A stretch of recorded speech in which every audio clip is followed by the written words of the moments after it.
Subay sa nagkaduol nga piniliay, gipakitayon kaganiha ang final testing and sealing kun FTS sa mga automated counting machines. Aduna ba kahay nasugatang problema sa pagpahigayon ni ini? Atong sayran, pinaagi ni ining report. Nasukod ang kalidad sa mga automated counting machines kon ACMs sa dakbayan Sugbo atol sa gipakitayon nga final testing and sealing kaganinang buntag sa Abellana National High School. Usa si Cebu City Police Director Police Colonel Enrico Figueroa ang misuway sa mock voting. Dinhi nga presinto naggikan yun ang kaning balutang gigamit sa Director Cebu City Police Office. So ato ang tan-awon kon dawaton ba sa machine.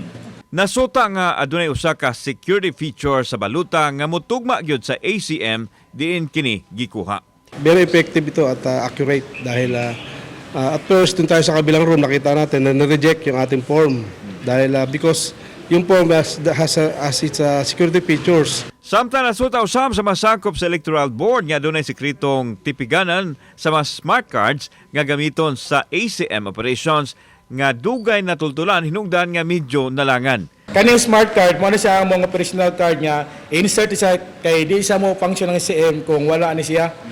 Samtang, full alert ang Cebu City Police Office aron maseguro nga matubag dayon ang posibleng problemang motumaw diin mokapin sa usa ka libo ka mga pulis ang ilang ipakatap.